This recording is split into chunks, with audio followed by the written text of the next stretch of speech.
Hey, everybody. I'm Beverly Vogt, publisher of the Breast Cancer Wellness Magazine, and I'm very grateful that you are all here to join us today. We are launching a brand new broadcast, and it's about the journey of those diagnosed with stage 4. It's called 4 Core and More for stage 4, and it's about the 4 core principles to help ease the overwhelm and the confusion about how to move forward after diagnosed with a diagnosis, a stage 4 diagnosis of breast cancer.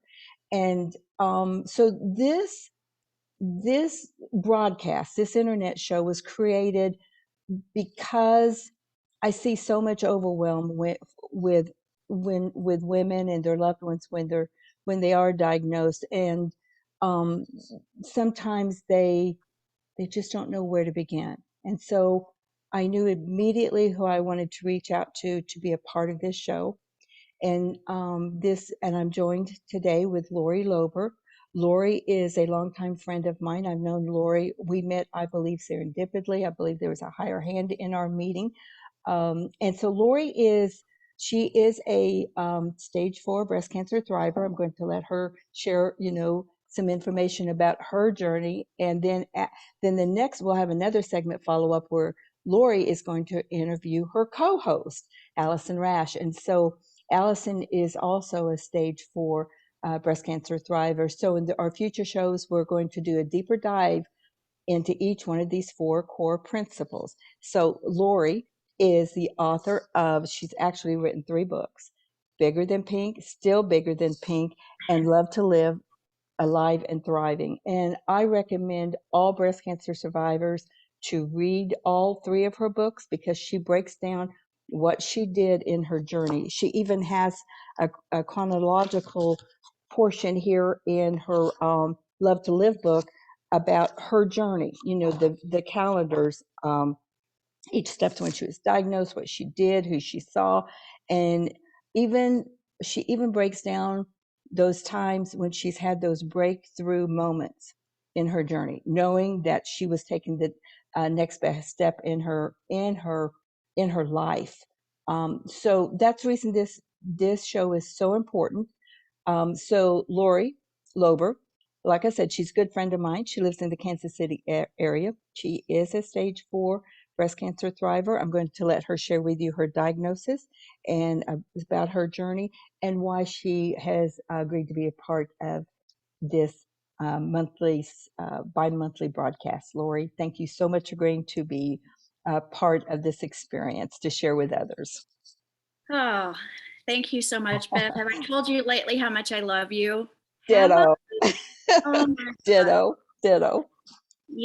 There's this thing about the breast cancer world, and we don't ask to become part of it, but by golly gosh, I wouldn't trade my breast cancer journey for anything in the world. I wouldn't have people like you in my life had it not been for my stage 4 breast cancer diagnosis. I can't actually imagine my life not having been diagnosed at stage Wow. 4, because in a weird way, it gave me permission to get off the fast track. And I will back up and go into some of the details, but it gave me permission to get off the fast track and really to live my life going forward. And for that, I feel truly blessed despite having the diagnosis of stage 4 metastatic breast cancer. But my journey started really back in about 1998. And I was only about 34 years old at the time. I felt something was wrong with my left breast. Went to a couple different surgeons, was told it was fibrocystic condition because I did have large breasts. It was 34 double D. And so I had dense breast tissue, and they Mm-hmm. just at 34 automatically diagnosed it as fibrocystic condition, which they also say is not a precursor to breast cancer. So I don't want to scare anyone out there that has been told that. So I kept diving into it little by little, though, and I finally did get to a surgeon who did a biopsy in Kansas City, and he asked John and myself to come down visit with him about it. And first thing he wanted to do was schedule a mastectomy. And I said, I really don't want to do that. I want to get a second opinion at a comprehensive cancer center. Back then it was 2000, early 2000. I wouldn't have known about comprehensive cancer centers. I had no idea that they even existed, but my younger brother had been fighting stage 4 cancer, he had a rare sarcoma. And until he was out of all of his options in Kansas City, um, we didn't know anything about comprehensive cancer centers. So I went down to MD Anderson immediately. And after a full week of testing, it was not just breast cancer, stage 1, 2, 3. It had metastasized throughout my body, and I had multiple tumors in my liver. So at that point in time, the odds and statistics go way down for long-term survival. I chose not to look at those. And still glad I don't to this day, because I shouldn't be here. I mean, I do believe in Western medicine. I believe in Eastern modalities. I knew at stage 4, I had to do everything within my power. And so I embraced clinical trials with regard to Western medicine, was on one at MD Anderson Cancer Center out of Houston. I was involved in another at Duke and Raleigh-Durham. And I just think clinical trials and immunotherapies, and now it's been, 20 plus years later, but I still think those are the way to go. And I'll stop blabbing for a few minutes. Well, you applied the very first principle of 4 Core and More, focus. Instead of, hiding from it or being in denial, it's like, it's focus. It's what can I do? What can I do for myself? And then you furthered your journey as far as this wealth of information. And this was back before all the information was on the internet. So it wasn't right at your fingertips, for things. So can you tell us a little bit about what a comprehensive cancer center is? Because that is important, because for some people, that's a difference of standards of care than what they might have in their, backyard. MD Anderson's in the backyard for many Texans, and they are not the only comprehensive cancer center across the country. But back then they were few, whereas now we're seeing more across the country. True. In the Kansas City area, there were no comprehensive cancer centers back then. They're designated by the NCI, the National Cancer Institute, and the NIH. Right. The NIH is who they get this designation from. I believe it allows them to have more government funding for clinical trials. They seem to attract the top-notch doctors as far as world-class care, because people come from all over the world to go to designated comprehensive cancer centers in the United States because of their reputation. So, unfortunately, every little town in the United States can't have one. So, I highly suggest you do your research on the NCI website, NIH website, Google comprehensive cancer centers, get to Memorial Sloan Kettering, get to MD Anderson. I think Duke is one. Just, get to one for a second opinion before you start a treatment protocol that could disqualify you for something that could offer longer term survival. And that's what I did, was sought multiple opinions. So I think that is definitely one of the reasons why I'm alive and well. And I think that is very important, multiple opinions until it felt right and whole for you. So after diagnosis, though, it was just a short period of time before you were on a plane headed to MD Anderson. Is that correct? Yeah, I was actually properly diagnosed at MD Anderson. So the Friday after I was told I had breast cancer, I was told I had metastatic stage 4 breast cancer.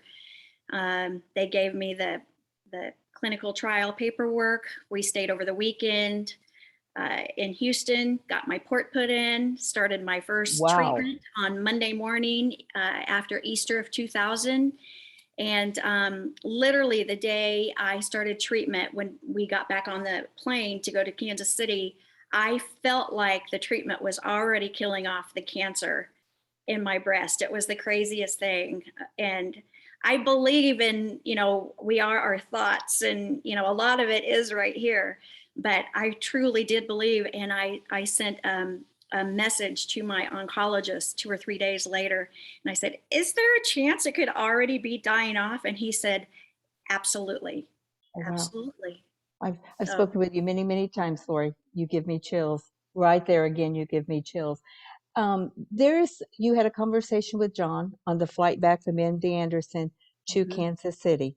Can you share with everybody about that and that special, lack of better words, declaration that you shared with him? Because it was a game changer. I mean, as far as how you were going to move forward in your journey. So if you could share that, that'd be great. Yeah, for sure. I mean, gosh, we've been married going on 26 years now. Um, soulmate, soul partner forever. He's been right by my side through the whole thing. I feel very sorry for women who don't have that husband who's that supportive cheerleader in the background, because I'm very blessed to have one. But our conversation was, beating cancer is going to be my full-time job going Mm-hmm. forward. Mm-hmm. I am always going to be a mother. I'm always going to be a wife, a sister, a daughter, all the rest of it, a friend. But right now I have to put myself first, and I have to take care of me, because I am the giver. I love watching everybody else open the gifts that I choose for them. I'm not a very good receiver, but it was time for me to learn how to start receiving help from friends and family, prayers from friends and family, faith uh, being thrown my way, and believing too. Um, and he just said, "I absolutely agree. Beating cancer is your full-time job. You you have me, you have the three boys. We're in your corner, and we'll always be in your corner." And once you're diagnosed at stage 4, Bev, you have to make yourself number one. Otherwise, it's like the old airplane thing. I mean, you can't Put, put put your your oxygen oxygen on mask. first. That's exactly right. To declare that and to actually commit to that helps everybody else know what to do and fall in line behind you and support you. They don't have to second guess what your priorities are. The other part about that is so important is you become an example for everybody around you, for them to start making their health their priority as well. So, so it's a wonderful snowball domino effect, because we want and need our caregivers strong, and because it's hard on them. So priority becomes health, number one or health becomes priority number one in this journey. And in the health, it's mental, spiritual, physical, we're multifaceted beings. So you making that commitment to focus on All those these four core things. principles. Yes, yes. This is what we're going to be about. That is it right there. And so that is what this show is about. And so Lori, thank you again for saying yes to sharing on this and helping women understand, how to apply these four core principles. So each show going forward is going to be a deeper dive into each one of these principles. We love having you be a part of this journey with us on this broadcast, on this bi-monthly broadcast. And on the next one, you are going to be meeting Allison. Allison. Yep. Yes. She is a doll, and the universe brings us together with the people that we're supposed to be right Yes. together with. Yes, absolutely. It is such a delight to be working with her, to getting to know her, to watching her journey. I mean, it is inspirational. She's younger than Lori and I, but so she comes in with a different experiences, but it's an amazing synergy between the two of you. So I look forward to sharing these shows with everyone, and I invite everyone to share these shows with others. So yeah, on the next broadcast, you're going to meet Allison. Thank you so much, and thank you, Lori. You take care.